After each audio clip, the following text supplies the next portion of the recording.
limit. I have a question. Yes. Yes, please.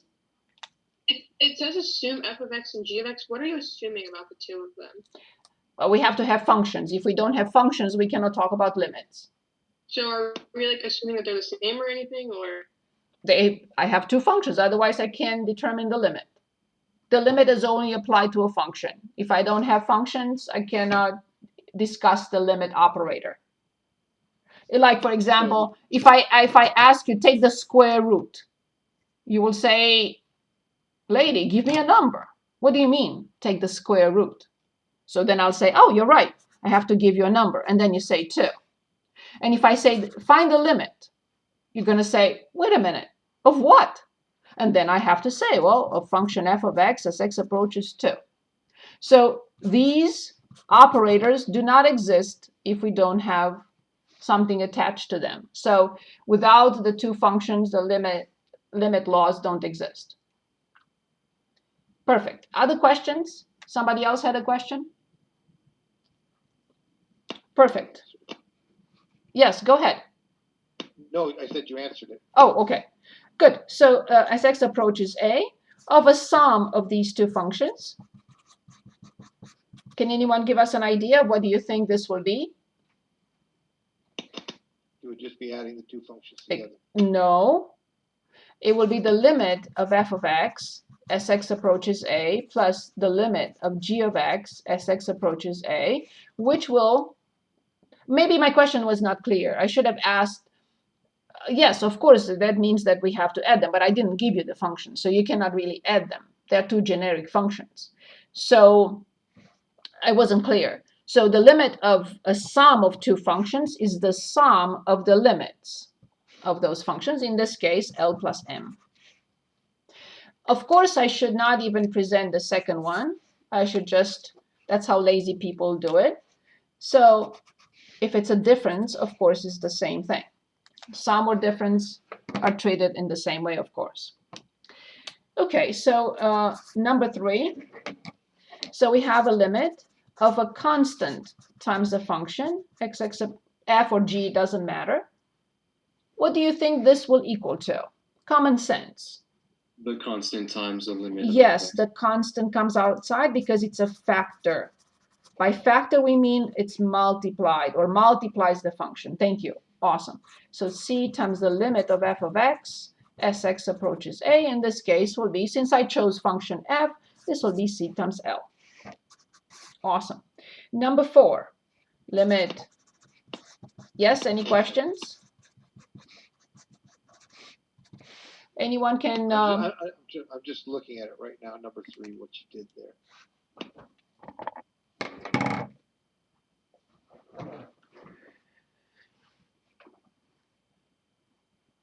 Okay, go on. Okay. So can anyone give us number 4? Say it again.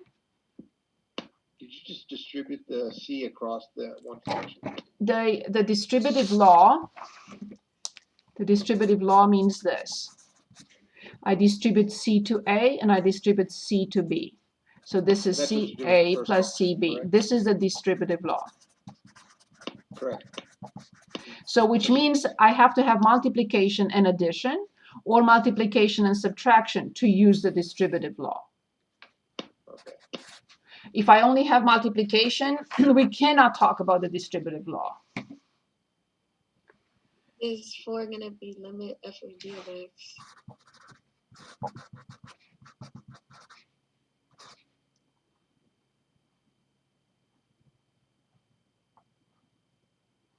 Anyone? Times the limit of g of x as x approaches there. Thank you very much. Which, based on what we have, our assumptions, will be L times M. So the limit of a product, if these two exist, if they exist. So we can remember it as the limit of a product is the product of the limits if the two limits exist. If this one is infinity and this is 4, I cannot use the limit law. Good. Questions? Anything? Okay, you're multiplying the what do you call it? The limit of g times. The limit of the product of two functions is the product of the limits. Is that okay? Yeah, okay, I get it. Okay, so you just put a limit on. So when you're multiplying, you have that limit. You just put it on both the f and the g, the functions. Yes, and again, this is not a distributive law in any way. You have to remember is the limit of a product of two functions is the product of the limits. Okay, so on 3 then, you're bringing your c into this, and I can't see the top part of number 3. I couldn't hear what you said. I can't see the top part of 3. Just see it. So what is the CL on number 3 at the far right? By definition, What's C that is a represent? constant. Okay, it's a constant. And L is taking the place of the limit of the function. These were our assumptions from the beginning. Okay, got it. Perfect. Good. So now we have a limit of a ratio. I'm trying to make sure that I'm centered with both cameras. So sorry about all these adjusting every now and then. What do you think about this one?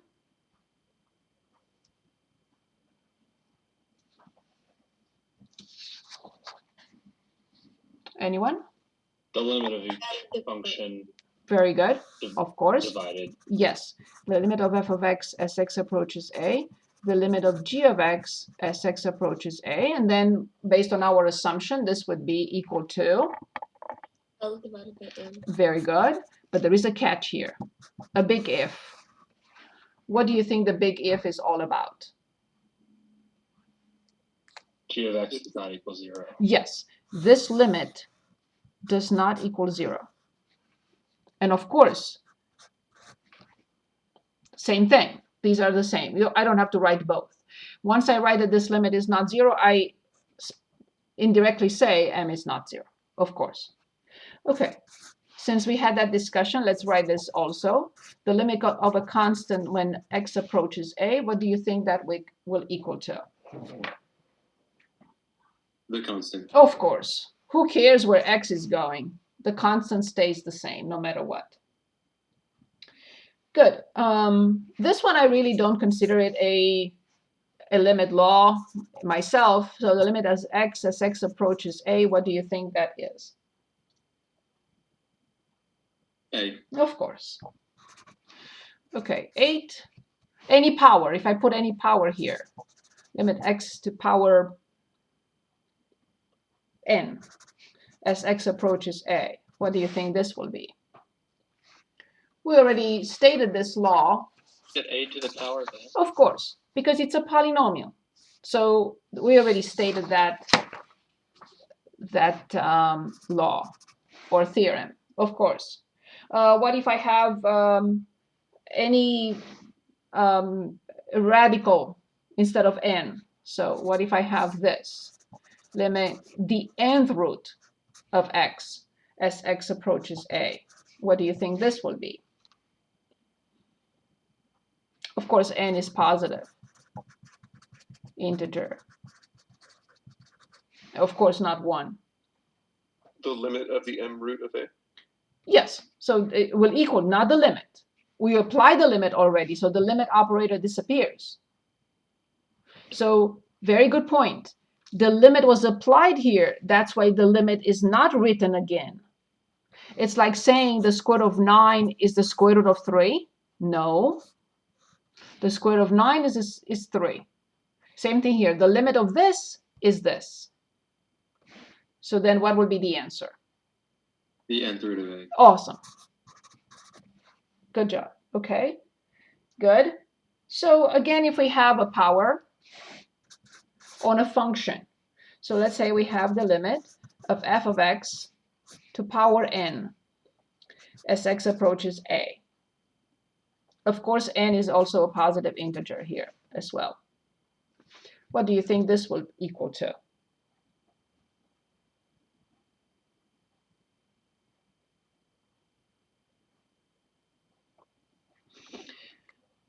So I know you're going to say f of a to the nth power, but what is more important here is something called the swapping of the operators. We're not going to use this theorem immediately, but we will this class several times. So let me call this number 10, swapping of two operators. And I will remind you of this when we apply it again, but I want to make sure that this is clear now. Oops, sorry, of course I hit this. I wanted to move my papers. Okay, so what does this mean? And this is, I did not illustrate it here. I'm going to illustrate it now. So the limit as x approaches a of f of x to the nth power. So here we have the function, and there are two operators applied to it. Which one is the first operator that I have to apply to the function first? Which one is it first?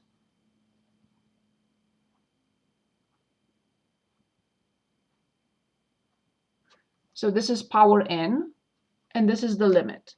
Which operator we apply first? Wouldn't you apply the m because of The power n, of course. This will be the first. And when I'm done, obviously it's a silly question. Which one is the second operator that I have to apply? then the limit? The limit. We are going to swap them. We are going to apply the limit first, and then we are going to apply the second operator, which is power n. Sorry, this is my n, and the m is this. Sorry about that. I know it's confusing. So I swapped the operators.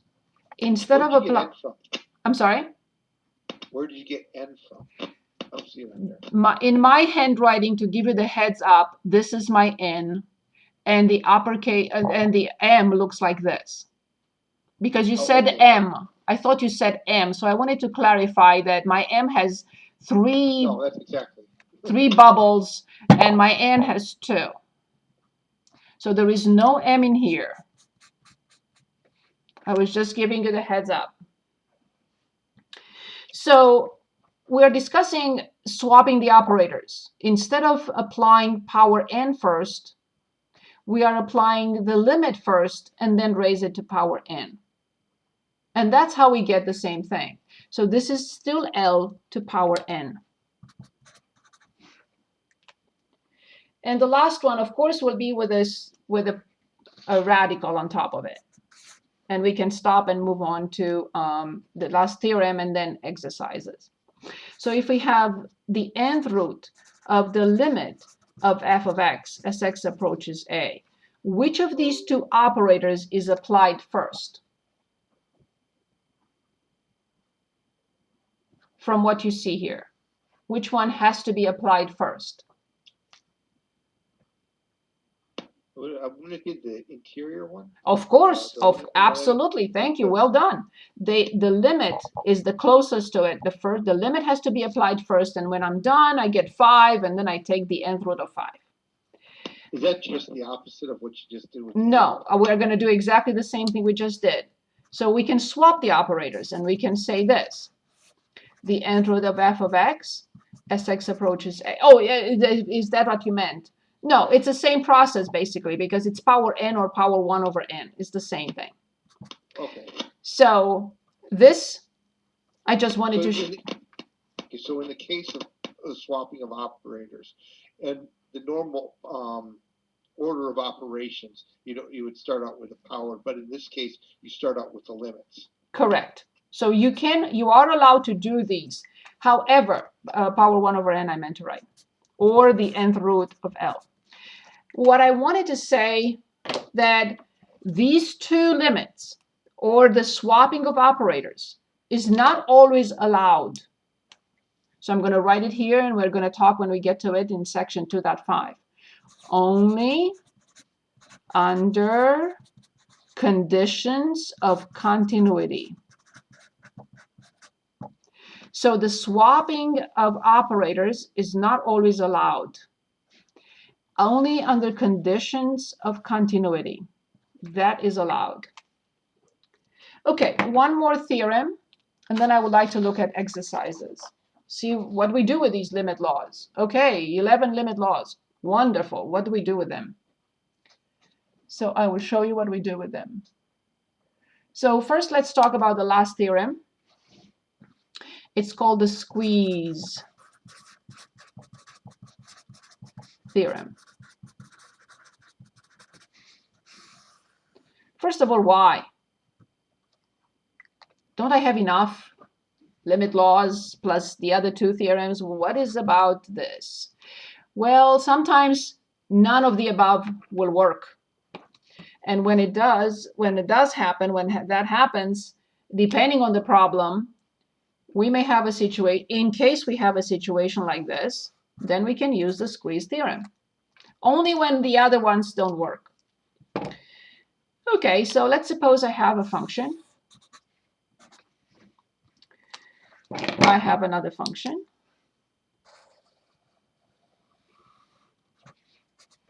Let's say this is f of x. Let's say this is g of x.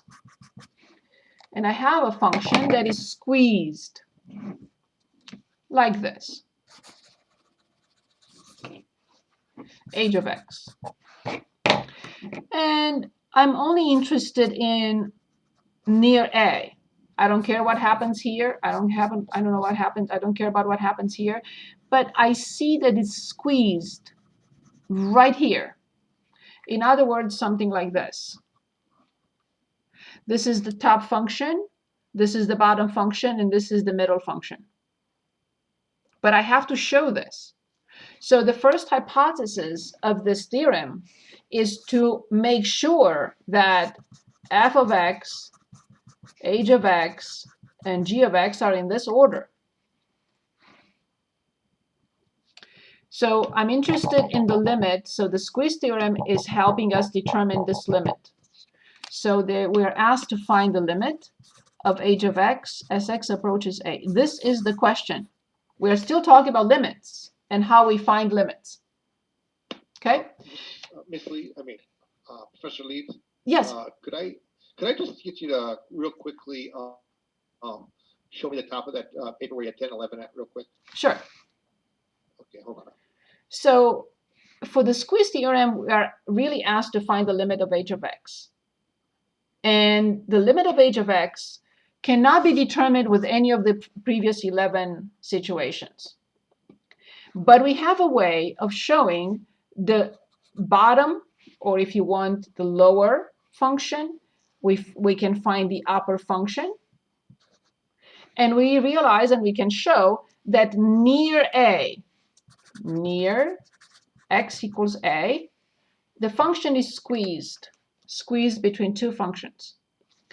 Also, in number 2, if we show that the limit as x approaches A from f of x exists and equals the limit of g of x as x approaches A, let's say it's the same number. I'm going to put a number here, let's say L. What do you think we can conclude from these two, from 1 and 2 by the squeeze theorem? What will be your conclusion on our question? This is our question.